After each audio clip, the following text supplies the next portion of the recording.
History is war. From legendary last stands to the muddy trenches of the First World War, our world has been forged in the crucible of conflict. Welcome to 15-minute battles. Here, we cut through the noise. We dissect the most decisive conflicts that shaped civilizations. Who were the brilliant and sometimes brutal leaders calling the shots? Every single episode is a deep dive into the strategy, the critical turning points, and the very real human cost of war, all distilled for you in just 15 minutes. Time is short. The history is epic. Don't just read history, experience it. Subscribe to 15-minute battles today and hit that notification bell so you never miss an episode. After nearly 30 years of relentless war, the ancient Greek world stood on a knife's edge. Two titans, Athens and Sparta, were battered, bloodied, and exhausted. A Peloponnesian War had drained their treasuries and decimated a generation. But just as Athens believed it could outlast its rival, a new power entered the game. Sparta, the landlocked military powerhouse, made a deal with its old enemy, Persia. In exchange for territory, Persia gave Sparta what it had always lacked: gold. And with that gold, Sparta built a navy. The final act of this epic tragedy would unfold not in the fields of Greece, but on the water in a narrow strait known as the Hellespont. Today, we call it the Dardanelles. This strategic channel was Athens' throat, the vital artery through which grain from the Black Sea flowed to feed its population. If Sparta could cut this lifeline, Athens would starve. Leading the new Spartan fleet was a man of exceptional cunning and ambition, Lysander. He wasn't a Spartan king, but he commanded with absolute authority. His first move was a masterstroke. He sailed his fleet to the Hellespont and captured the key city of Lampsacus, directly on the grain route. This was a direct challenge Athens could not ignore.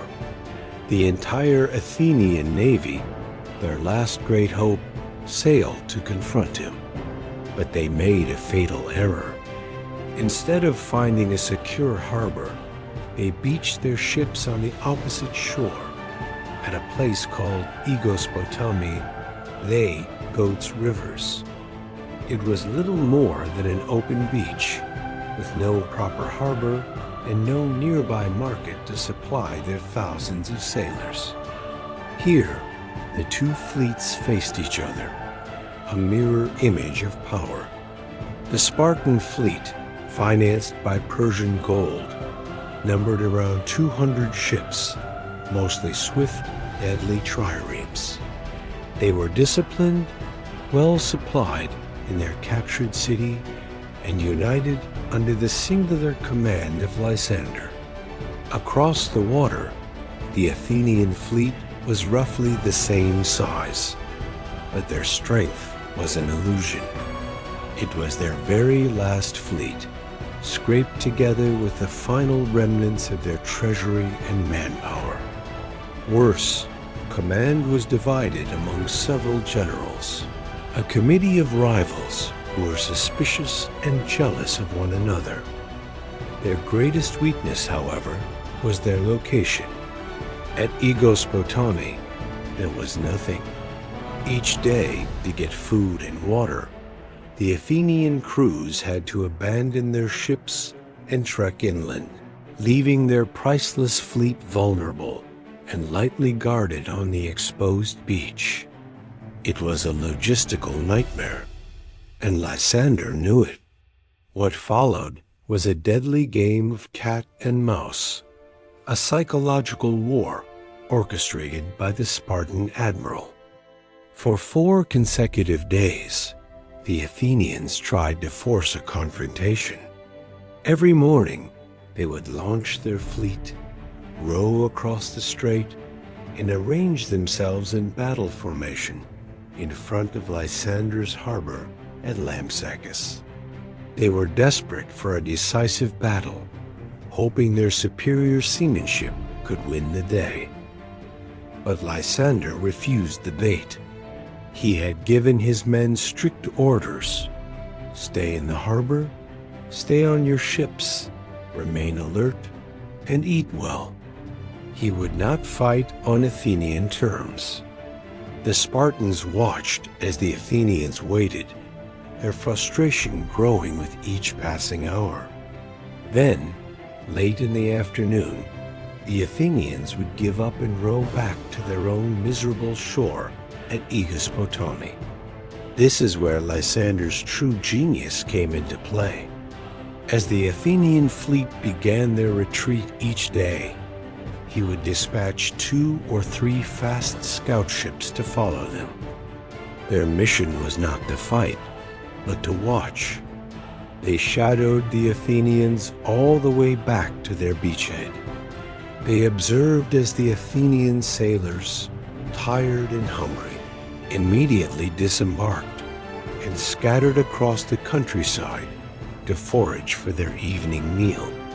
The Athenian generals did nothing to stop this breakdown of discipline. Once the scout ships saw that the crews were dispersed and the camp was in disarray, they would turn back and sail for Lampsacus. The moment his scouts were back in the harbor, Lysander would finally allow his own crews to stand down. Day 1, the same. Day 2, the same. Day 3, day 4. Lysander was conditioning his enemy, lulling them into a predictable and lethal routine. The Athenians grew complacent, convinced that the Spartans were cowards and that each day would end the same way. They were tragically wrong. The 5th day dawned just like the others. The Athenians, now thoroughly annoyed and overconfident, sailed across to Lampsacus and offered battle. Once again, Lysander refused to move. By the afternoon, the Athenians shrugged, turned their ships around, and headed back to Aegospotami, convinced the day's drama was over. Their return was even more disorderly than before. As soon as the keels of their ships scraped the sand, the crews jumped out and scattered.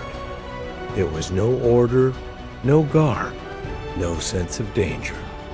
The generals themselves may have even retired to their tents. This was the moment. Across the strait, Lysander's scout ship was watching. As the Athenian crews melted away into the landscape, the scout gave the prearranged signal. A polished bronze shield was raised, flashing in the afternoon sun. At Lampsacus, the signal was seen. Lysander gave the order.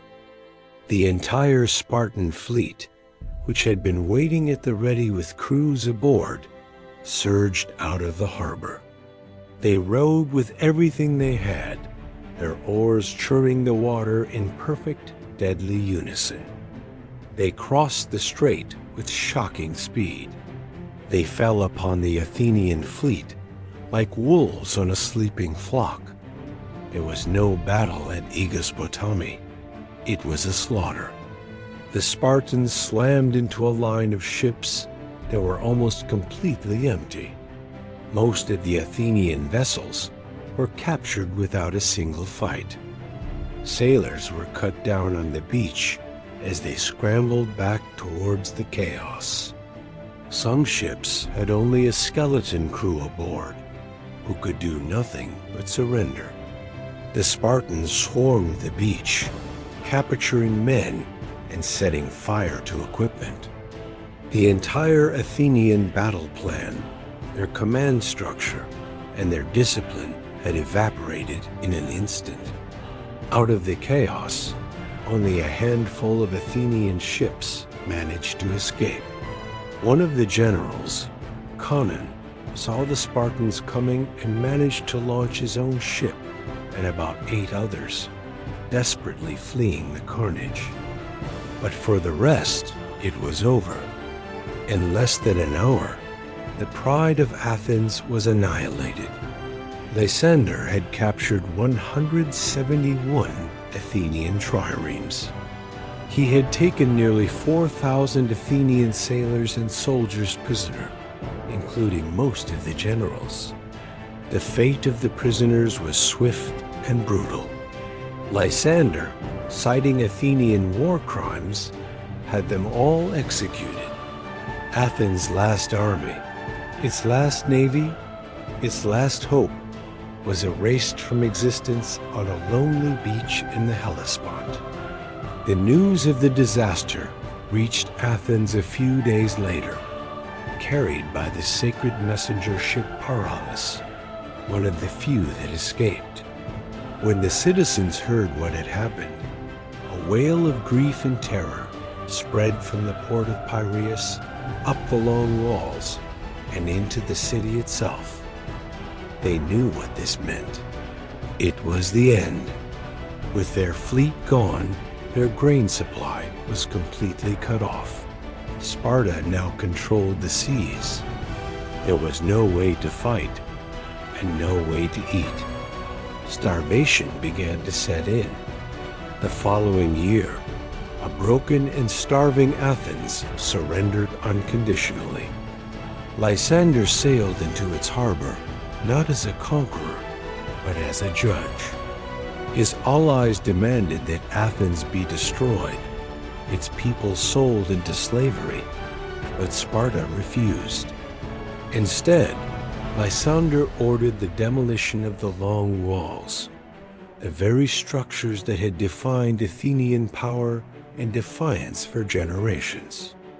Under the music of flute players, the symbols of Athenian democracy and empire were torn down, stone by stone.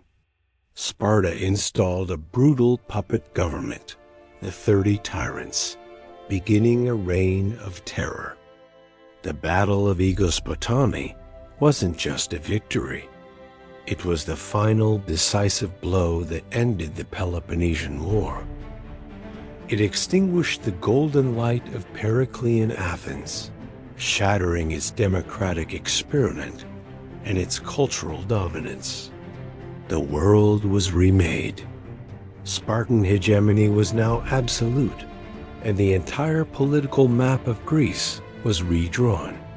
The fall of Athens marked the end of an era, a turning point in history from which the classical Greek world would never fully recover.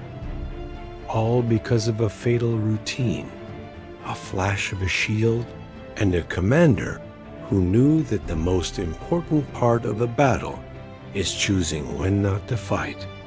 Thank you so much for watching.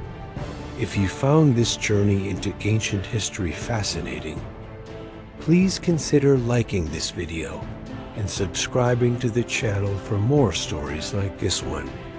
We'll see you in the next video. Thank you for journeying with us through the echoes of history's most pivotal battlefields.